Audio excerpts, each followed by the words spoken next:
हज़रत इब्राहीम अलैहिस्सलाम की उम्र मुबारका 100 बरस और आपकी अहलिया हज़रत सारा अलैहिस्सलाम की उम्र 90 साल थी जब उनके यहाँ हज़रत इसहाक अलैहिस्सलाम पैदा हुए। उन दिनों हज़रत इब्राहीम अलैहिस्सलाम मुल्क शाम में रिहाइश पजीर थे, जबकि बड़े साहबजादे हज़रत इस्माईल अलैहिस्सलाम 14 साल से मक्का मुकरमा में अपनी वालदा हज़रत हाजरा के साथ मुकीम थे।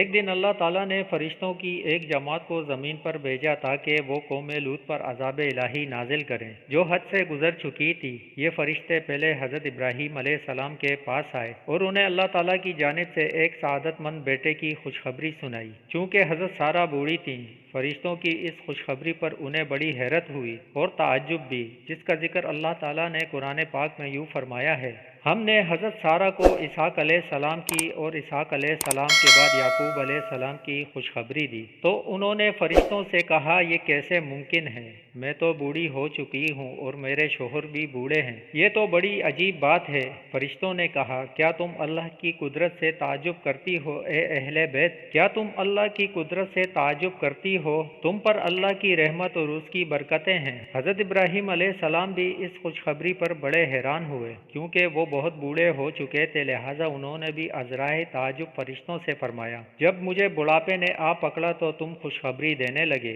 अब काहे की खुशखबरी देते हो। फरिश्तों ने कहा, हम आपको सच्ची खुशखबरी देते हैं, आप मायूस ना हो। हज़रत इस्माईल अलैहिस्सलाम की पैदाइश के 14 साल बाद अल्लाह ताला ने आपको एक और सादतमंद फर्जंद हज़रत इसहाक अलैहिस्सलाम अता फरमाए, जिस पर हज़रत इब्राहीम अलैहिस्सलाम बार बार अल्लाह ताला का शुक्र अदा करते थे। कुरान पाक में इरशाद बारी ताला है, इब्राहीम अलैहिस्सलाम ने कहा, अल्लाह का शुक्र है जिसने मुझे इस बुढ़ापे में इस्माईल इसहाक बख्शे हैं, बेशक मेरा परवरदिगार दुआओं को सुनने वाला है। हज़रत इसहाक अलैहिस्सलाम की पैदाइश उसी साल हुई जिस साल हज़रत इब्राहीम अलैहिस्सलाम और हज़रत इस्माईल अलैहिस्सलाम ने अल्लाह का घर खाना काबा तामीर किया।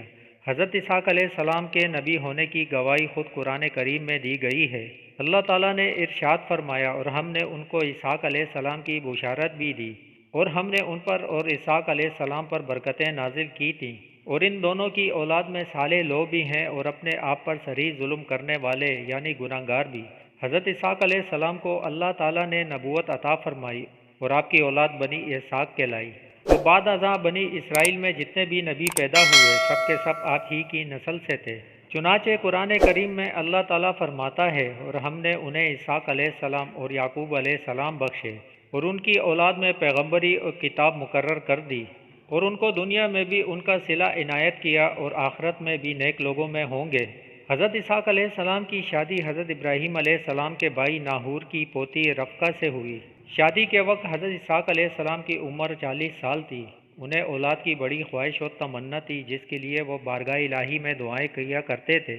आपकी दुआएं कबूल हुई और शादी के 20 बरस बाद अल्लाह ताला ने आपको 2 जुड़वा बेटे अता फरमाए। पहले का नाम महेसू रखा गया, जिसे अहले अरब मुहीस के नाम से पुकारते हैं, उनकी औलाद रूमी कहलाई। दूसरे का नाम याकूब रखा गया, जिनका लक़ब इसराइल था, और उनकी नस्ल बनी इसराइल कहलाई। मौरिखीन तहरीर करते हैं कि हज़रत इसहाक अलैहिस्सलाम अपने बड़े बेटे मुहीस से ज़्यादा मोहब्बत करते थे, जबकि उनकी अहलिया रफ़का अपने छोटे बेटे याकूब को ज़्यादा चाहती थीं। आखिरी उम्र में हज़रत इसहाक अलैहिस्सलाम की बेनाई ख़त्म हो गई थी और आप नाबीना हो गए थे। दोनों बेटे सआदतमंद थे और बाप की बेहद खिदमत किया करते थे। बड़ा बेटा मुहीस शिकार का शौकीन था और अमूमन शिकार का गोश्त लाकर वालिद को खिलाया करता था, जिसके बदले उसे खूब दुआएं मिलती। एक दिन का वाक़िया है कि हज़रत इसहाक अलैहिस्सलाम का शिकार का गोश्त खाने को दिल चाहा, तो उन्होंने मुहीस से अपनी ख्वाहिश का इज़हार किया। वो वालिद के लिए शिकार की तलाश में निकल खड़ा हुआ। उधर वालदा ने जब ये सुना तो छोटे बेटे याकूब अलैहिस्सलाम से कहा, बेटा क्या ही अच्छा हो कि तुम मुहीस के आने से पहले बकरी ज़बह करके खाना वालिद को पेश कर दो, इस तरह तुम्हें दुआएं मिल जाएंगी। हज़रत याकूब अलैहिस्सलाम ने वालदा की हिदायत पर अमल किया और जल्दी से बकरी का गोश्त भून कर वालिद की खिदमत में पेश कर दिया। हज़रत याकूब अलैहिस्सलाम ने वालदा की हिदायत पर अमल किया और जल्दी से बकरी का गोश्त भून कर वालिद की खिदमत में पेश कर दिया। नाबीना वालिद ने खाना तनावल फरमाया और दुआएं दी कि अल्लाह तुम्हारे मर्तबे को बुलंद फरमाए और तुम्हारी नस्ल में अंबिया और बादशाह पैदा फरमाए, तुम्हें कुशादा रिज़्क और लाद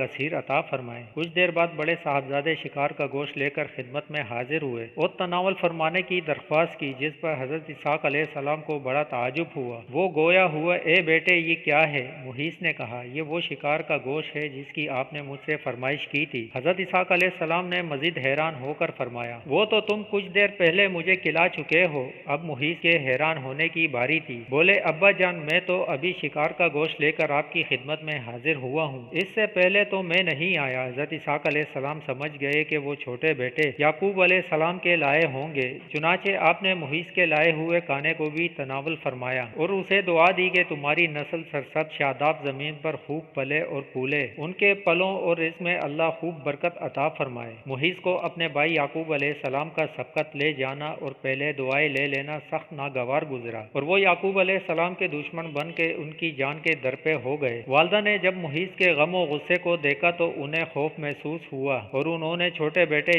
یعقوب علیہ السلام سے کہا کہ تم فوری طور پر شام چھوڑ کر اپنے ماموں کے پاس حران چلے جاؤ، مجھے ڈر ہے کہ محیص تمہیں قتل نہ کر دے، جب بھائی کا غصہ ختم ہو جائے گا تو میں تمہیں واپس بلا لوں گی۔ حضرت اسحاق علیہ السلام کو بھی معاملات کا نزاکت کا احساس تھا، چنانچہ انہوں نے اس فیصلے کی حمایت کرتے ہوئے حضرت یعقوب علیہ السلام کو فوری چلے جانے کا مشورہ دیا۔ یوں یعقوب علیہ السلام والد و والدہ سے دعائیں لے کر ملک شام سے ہجرت کر گئے۔ بنی اسرائیل نے ان کی کتاب توریت میں تحریر کرتے ہوئے حضرت اسحاق علیہ السلام کو ذبیح اللہ قرار دیا ہے۔ توریت میں یوں تھا اللہ نے اپنے اکلوتے بیٹے کو ذبح کرنے کا حکم دیا، اسرائیلیوں نے اس میں تحریف کر کے یوں کر دیا، اللہ نے حضرت ابراہیم علیہ السلام کو اپنے پہلے بیٹے حضرت اسحاق علیہ السلام کو ذبح کرنے کا حکم دیا۔ یہاں لفظ اسحاق ان کی طرف سے توریت میں اضافہ ہے اور یہ سراسر جھوٹ، بہتان و گمراہی ہے جس کی وجہ بنی اسرائیل کا اہل عرب سے حسد ہے۔ اللہ تعالیٰ نے جس وقت ذبح کا حکم فرمایا اس وقت حضرت اسماعیل علیہ السلام ہی اکلوتے بیٹے تھے۔ بنی اسرائیل اہل عرب سے اس لیے حسد کرتے ہیں کہ اہل عرب حضرت اسماعیل علیہ السلام کی نسل سے ہیں اور ان میں سب سے افضل عظیم المرتبت اللہ کے آخری پیغمبر حضرت محمد مصطفیٰ صلی اللہ علیہ وسلم بھی ہیں۔ بنی اسرائیل کی شدید خواہش ہے کہ وہ عظیم اور جلیل القدر شرف و مرتبہ جو مسلمانوں کو ملا ہے اسے غلط قرار دے کر خود سے منسوب کر لیں، اور اپنے اسی مذموم اور جھوٹے منصوبے کی خاطر انہوں نے اللہ کی کتاب توریت میں بھی تبدیلی کر ڈالی۔ تفسیر ابن کثیر میں واقعہ بیان کیا گیا ہے کہ ایک یہودی عالم حضرت عمر بن عبدالعزیز کے زمانے میں مسلمان ہوا تو انہوں نے ان سے پوچھا حضرت ابراہیم علیہ السلام کے کون سے بیٹے کو ذبح کرنے کا حکم ہوا تھا؟ اس نے جواب دیا اے امیر المؤمنین اللہ کی قسم وہ اسماعیل علیہ السلام ہی تھے، اور یہودی بھی اس بات کو خوب جانتے ہیں، لیکن عربوں سے حسد کی وجہ سے وہ کہتے ہیں کہ ذبح کرنے کا حکم اسحاق علیہ السلام کے بارے میں تھا نہ کہ حضرت اسماعیل علیہ السلام کے بارے میں۔ یہود و نصارہ کے بارے میں اللہ تعالیٰ نے قرآن پاک میں فرمایا ہے کہ وہ کبھی مسلمانوں کے دوست نہیں ہو سکتے۔ ارشاد باری تعالیٰ ہے اے ایمان والو تم یہود و نصارہ کو دوست نہ بناؤ، یہ تو آپس میں ہی ایک دوسرے کے دوست ہیں، تم میں سے جو بھی ان میں سے کسی سے دوستی کرے وہ بے شک انہی میں سے ہے۔ اللہ تعالیٰ ظالموں کو ہرگز رائے راست نہیں دکھاتا۔ ان آیات کی شان نزول کے بارے میں بیان کیا جاتا ہے کہ حضرت عبادہ بن صامت انصاری اور رئیس المنافقین عبداللہ بن ابی دونوں ہی عہد جہالت سے یہود کے حلیف چلے آ رہے تھے۔ جب بدر میں مسلمانوں کو فتح حاصل ہوئی تو عبداللہ بن ابی نے بھی اسلام کا اظہار کیا۔ ادھر بنو قینقاع کے یہودیوں نے تھوڑے ہی دنوں بعد فتنہ برپا کیا اور وہ کس لیے گئے، جس پر حضرت عبادہ نے تو اپنے یہودی حلیفوں سے اعلان برات کر دیا، لیکن عبداللہ بن ابی نے اس کے برعکس یہودیوں کو بچانے کی ہر ممکن کوشش کی، جس پر اللہ تعالیٰ نے یہ آیت نازل فرمائی۔ اسی طرح ایک جگہ ارشاد ہے کہ یہودی اور نصارہ تم سے ہرگز راضی نہ ہوں گے جب تک کہ تم ان کے طریقے پر نہ چلنے لگو، اور حقیقت یہی ہے کہ آج ہم نے نہ صرف انہیں اپنا دوست، ہمدرد اور خیرخواہ سمجھتے ہیں بلکہ انہیں راضی کرنے کے لیے ان کے رہن سہن، کھانے پینے، اٹھنے بیٹھنے، لباس اور اقدار کو اپنا باعث عزت اور افتخار سمجھتے ہیں۔ اب تو حالت یہ ہے کہ نکالی اغیار نے ہمیں کہیں کا نہ چھوڑا۔ حضرت اسحاق علیہ السلام نے 180 سال کی عمر میں وفات پائی، جبکہ بعض کتب میں 160 برس تحریر ہے۔ وفات کے وقت آپ کے دونوں صاحبزادے محیص اور حضرت یعقوب علیہ السلام آپ کے پاس موجود تھے، جنہوں نے آپ کو اپنے دادا حضرت ابراہیم علیہ السلام کے پہلو میں دفن کیا۔ بعض محققین نے حضرت اسحاق علیہ السلام کے زمانے کا تعین 23 صدی قبل مسیح کیا ہے۔